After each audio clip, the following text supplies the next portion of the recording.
Cecilia and I have been married for a little over a week now. We're on our honeymoon, and I thought this was supposed to be the happiest time of our lives. We're in Paris right now, the first stop on a 2 week trip that also includes the Amalfi Coast. This is the dream honeymoon Cecilia always wanted, and I worked really hard to make it happen. She cried when I surprised her with the tickets, saying she could not believe I'd done all this for her. I felt like I was the luckiest guy in the world. A few days back, Cecilia's best friend, Aria, called her. Aria and Cecilia are inseparable. They've been best friends since they were kids and they talk about everything. I get it. They are close. But the way Cecilia was talking today made my stomach turn. She did not know I could hear her. She was sitting on the balcony of our hotel room and I was inside. I was not trying to listen in, but the balcony door was cracked open and their conversation was loud enough to carry through. At first, it was just the usual stuff. Cecilia talking about how beautiful Paris is, how much fun she's having, and how excited she is for the rest of the trip. Then she started talking about Kevin. Kevin is Cecilia's high school sweetheart. They dated all through high school, and from what she's told me before, they were pretty serious back then. But like most teenage relationships, it ended after graduation. He stayed in their hometown, got married, and moved on with his life, or so I thought. Hearing his name made my ears perk up. It was not just a passing mention. Cecilia started gushing about him. She told Aria how they've been talking for months now, messaging back and forth on social media. She said he reached out to her first and they started catching up. At first it was innocent, just reminiscing about old times, but then she said something that made my heart drop. I have missed him so much. I froze. I could not believe what I was hearing. She kept going. She talked about how easy it was to talk to Kevin, how he still makes her laugh, how he's always understood her better than anyone else. She even said he's been opening up to her about problems in his marriage and how much he wishes things had turned out differently for them. For them. I felt sick.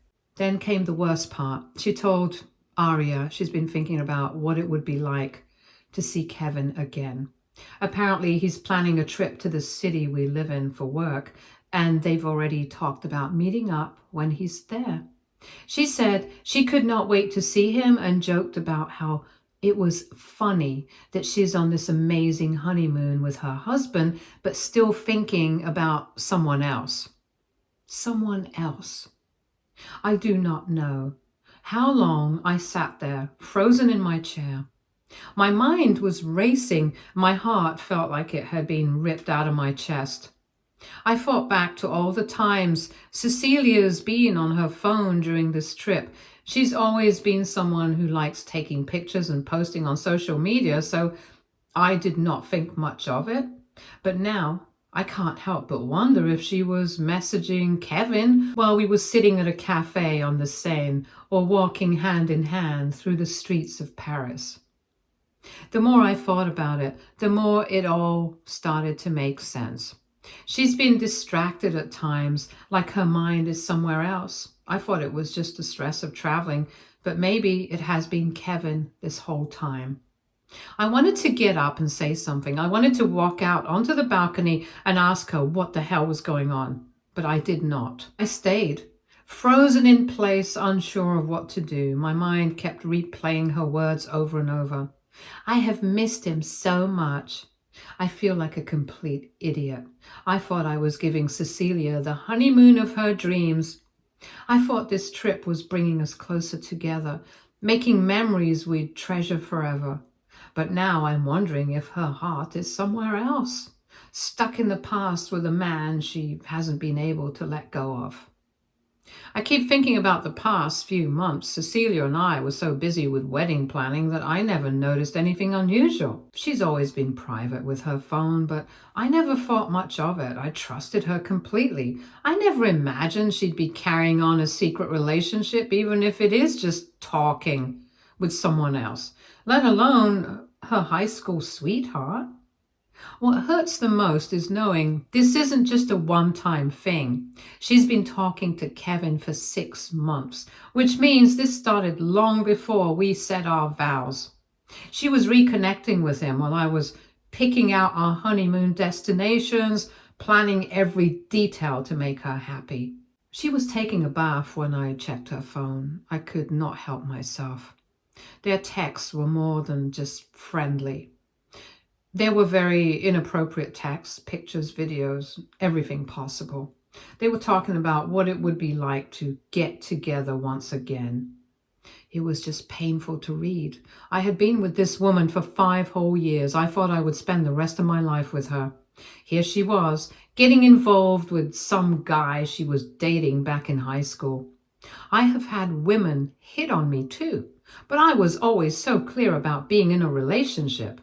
I loved her so much, but the moment I got to know about this, I could not feel a thing anymore. I spent the next 2 days of our honeymoon pretending everything was normal, going through the motions of sightseeing and meals, but it was not normal. I could not stop thinking about Kevin and all the messages she had been sending him.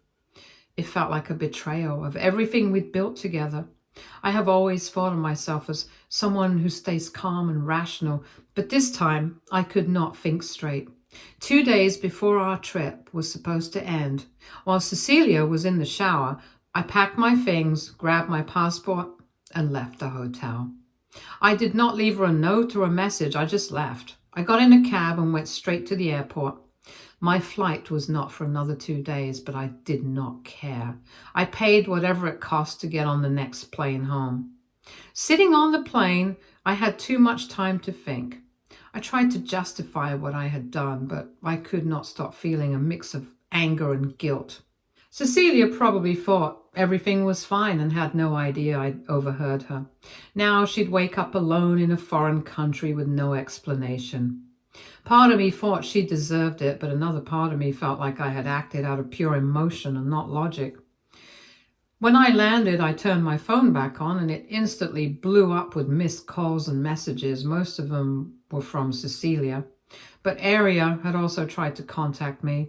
I did not read any of the messages. I could not.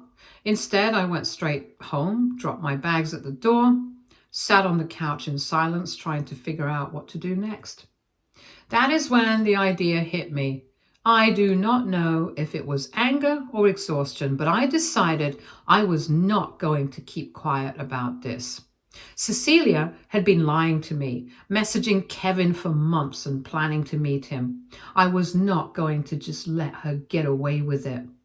I opened my laptop and went through our wedding photos. We had just gotten the full album from the photographer, and Cecilia had been so excited to share them with everyone.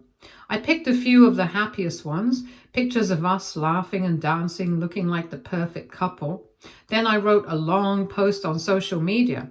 I did not name Kevin, but I made it clear that Cecilia had been talking to someone behind my back and was planning to meet him. I hit post before I could second guess myself. The reaction was immediate. Comments and messages started pouring in from friends, family, and even co-workers. Some people were supportive, saying I had every right to feel betrayed, and others were more cautious, asking if I was sure about what I was accusing her of. I did not reply to any of them. I just sat there watching as the post spread. Cecilia kept trying to reach me, but I was not picking up her call or replying to her messages. I didn't want to. There was literally no point. Aria started messaging me too. She defended Cecilia and said I was being immature for airing our personal problems online. Cecilia's response did not stop at texts. She started posting her own side of the story online. She said I had overreacted and that her conversations with Kevin were harmless. She claimed I had blindsided her by leaving her in Paris. Her friends rallied around her, calling me petty and vindictive for abandoning her on our honeymoon. The whole thing turned into a messy drama, with people taking sides and arguing about who was in the wrong. Now I am stuck here, wondering if I ruined everything. I thought sharing the truth would help me feel better, but it hasn't. All that has done is make everything more chaotic.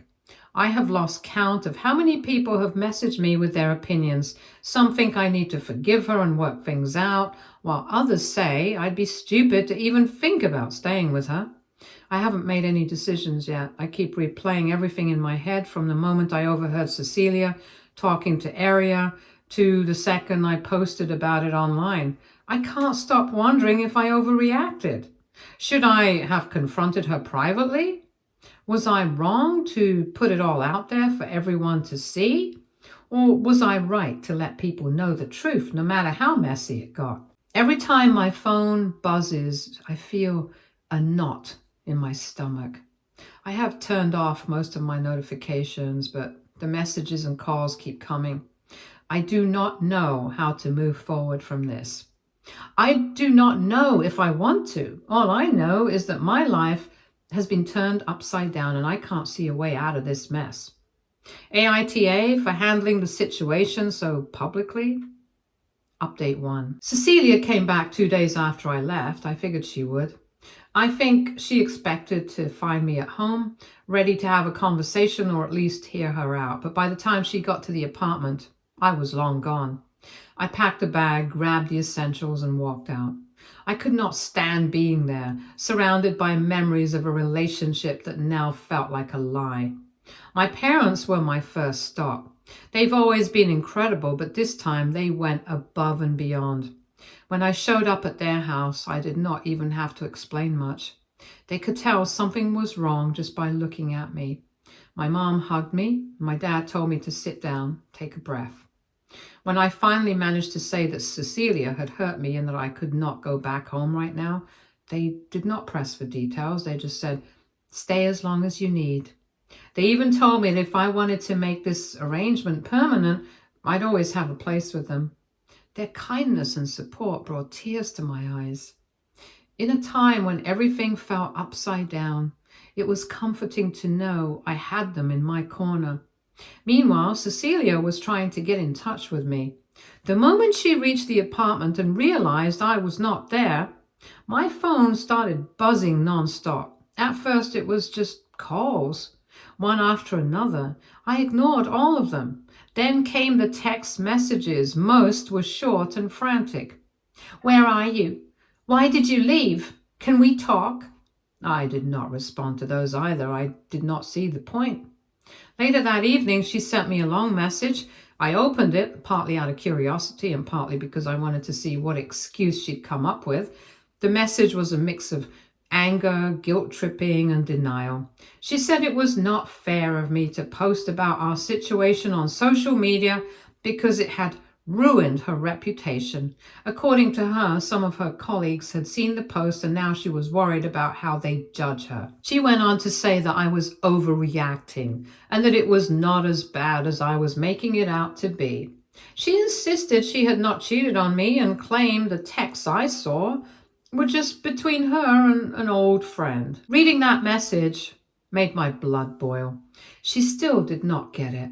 Or maybe she just did not want to admit it. Either way, her excuses didn't matter. I knew what I saw. And the way she was talking to Kevin was not how you talk to a friend.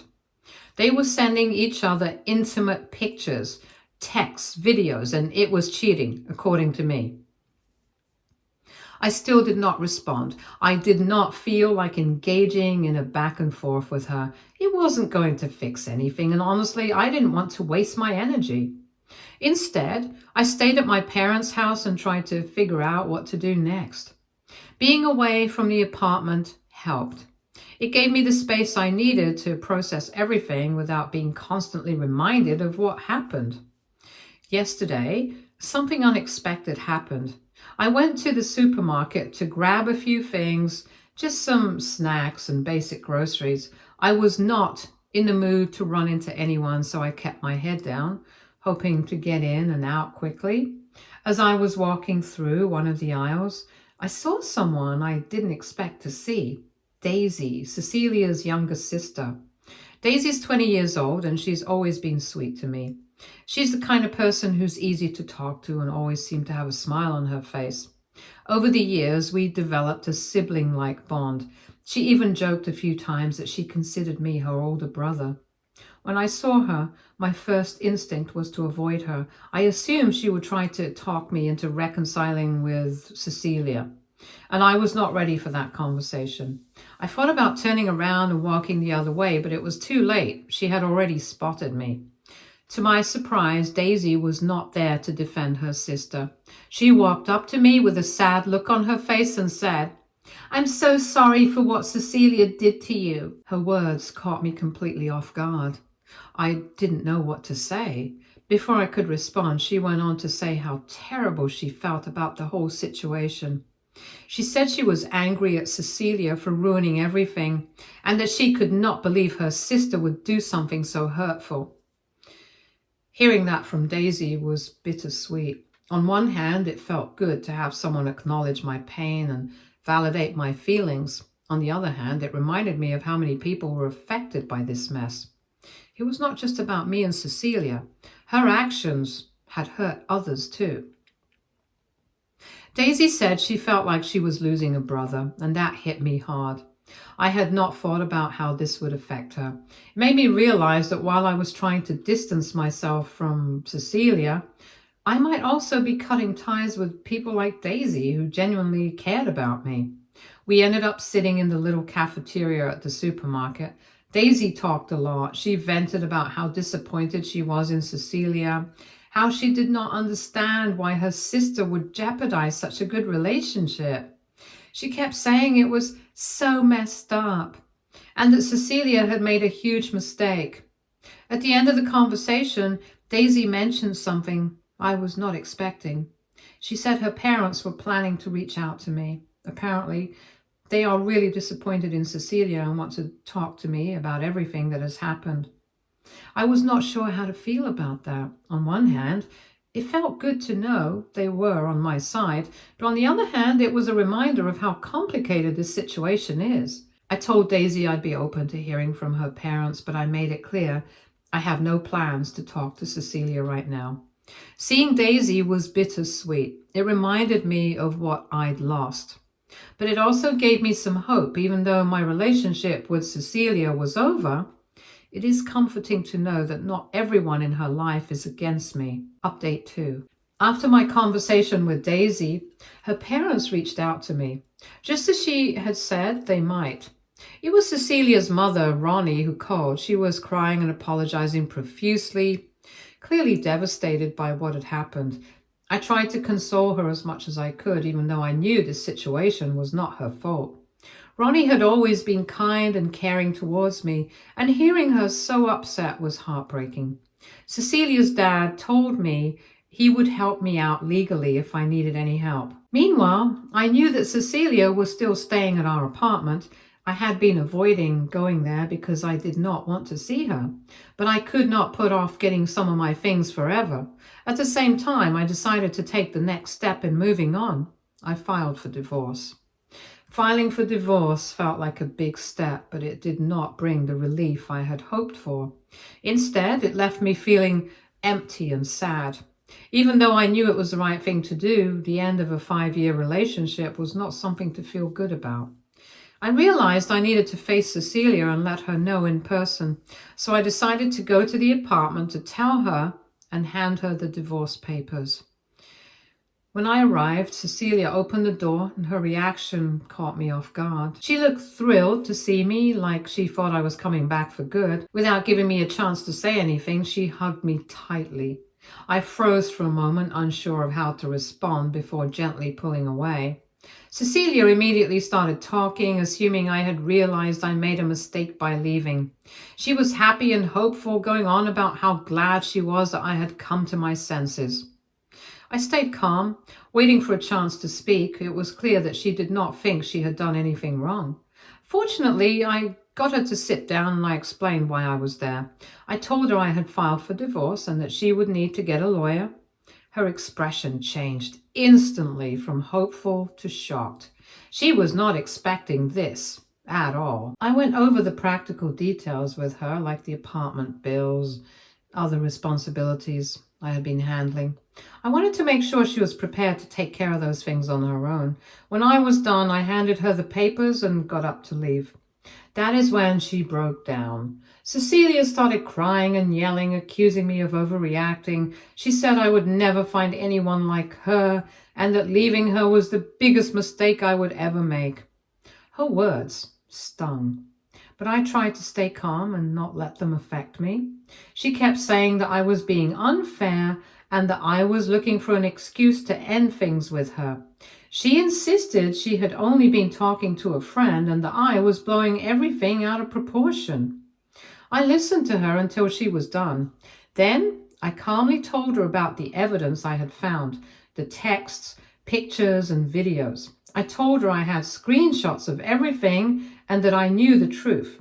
It was not just innocent conversations with an old friend. It was a betrayal of our relationship. Her reaction shifted again. This time she became angry and defensive. She threatened to make things difficult for me, claiming her father was a powerful lawyer who would help her. I found it ironic considering her father had called me earlier to express his disappointment in her and offer his support if this situation ever went to court. After that, I left the apartment feeling both exhausted and relieved. I had done what I needed to do, but the weight of the situation still lingered. Since then, Cecilia hasn't stopped trying to contact me. Even after I blocked her number, she found other ways to reach out. Through mutual friends, social media, and even fake numbers. It has been overwhelming, but I've been doing my best to ignore her. Right now, I'm staying with my parents. They've been amazing through all of this, offering me a safe place to stay and telling me I can stay as long as I need to. They've even said I could move in permanently if that is what I want. Their support has been a source of comfort, and I'm grateful to have them in my corner. This experience has been painful and challenging, but I know I made the right decision. Staying in a relationship with someone who doesn't respect or value me would have been far worse. Moving on isn't easy, and there are still days when the sadness feels overwhelming. But I remind myself that time heals, and eventually I will come out of this stronger and ready for a brighter future. For now, I'm focusing on taking things one day at a time, leaning on the support of my family and friends, and allowing myself the space to heal. It is a long road, but I know I will get through it. Update 3. Hi, a small and quick update. After everything that happened, there was another unexpected turn. Kevin's wife reached out to me. I was not sure how she found out about the situation, but she asked if I could share the screenshots of the texts and evidence I had. At first, I was not sure if I should get involved. It felt like crossing a line, but I also knew what it was like to be in the dark and feel betrayed. She deserved to know the truth about her husband's actions, just like I had learned the truth about Cecilia. After thinking it through, I decided to send her the screenshots. Not long after, she asked if we could meet. She wanted me to explain everything in person. I agreed, knowing how important it was for her to understand the full picture. When we met, I walked her through what had happened, from the discovery of the messages to my confrontation with Cecilia and everything that followed. It was not easy to revisit the entire ordeal. I could see the pain in her eyes as she listened. By the time I finished, she was crying. Seeing her so hurt reminded me of how shattered I had felt when I first found out. It was heartbreaking to see someone else go through the same thing. After a while, she thanked me for being honest with her, and she told me that the evidence I provided gave her the clarity she needed to make a decision. She said she would be filing for divorce from Kevin and expressed gratitude for helping her see the truth. On another side, Cecilia's lawyer and my lawyer have scheduled a phone call to try and settle things in terms of the divorce. My lawyer said she will try to make the process as easy as possible, and she said both me and Cecilia will have to cooperate for that to happen. Let's see what happens. Hopefully things will go smoothly. Update 4. The whole situation with Cecilia dragged on longer than I had hoped for. She did not agree to a single thing during the divorce process. She demanded a ridiculous amount of alimony, even though we both earned the same amount of money. She wanted 90% of our assets, just about everything we had, even though I had worked just as hard to earn it. My lawyer was getting frustrated, but Cecilia was not backing down. Eventually, the whole thing went to court. It was dramatic, stressful, and felt like it would never end. The judge eventually decided that whatever we owned together would be split evenly, and everything we had individually stayed with the person who owned it. I did not have to pay her alimony, which was a relief. But the whole experience left me exhausted and drained. After the court settlement, things quieted down for a bit, and then Cecilia started tagging me in posts from different social media accounts. She also began calling me from random numbers. It felt like I could not escape her, and it was only a matter of time before I had to take action. So I reported her. I do not know what happened after that, but I haven't heard from her in a while. Things have been peaceful since, and I'm thankful for that. Not long after, I was talking to my mom, and she mentioned that she had heard from someone that Cecilia was trying to make me pay for ruining her reputation by exposing the truth. I found it all pretty funny, considering Cecilia had done far worse to herself in the way she acted during our marriage and the divorce. In the end, she had no one to blame but herself. It has been a few months since the divorce. I decided to move to a different city for a fresh start. I found a new job here, and it has been a great change. The job pays well, and I'm really happy with the new position. I am settled in, and everything's going smoothly. I'm starting to feel like I'm finally moving on and putting the past behind me. A while ago, I also started seeing someone new. I don't know exactly where things will go, but I am keeping an open mind. It's a little scary, and I'm trying not to rush things. After everything that happened with Cecilia, I just want to make sure I take things slow and focus on building something healthy. The last thing I want is for Cecilia to interfere and ruin this too. I just want some peace and to enjoy life again without worrying about her. I know she's always been someone who tries to control situations, but I have finally gotten to the point where I do not let her dictate my life anymore. Oh, and I also heard that Kevin and his wife got divorced too. I guess what goes around comes around. I don't know the details of their breakup, and I don't really care to find out, but it is kind of satisfying to know that things did not work out for him either. And it makes sense, because when Kevin's wife and I met, she told me she would be filing for divorce, so it worked out well for her. Anyway, I'm doing my best to keep moving forward. It's not always easy, but I am learning to take things one day at a time.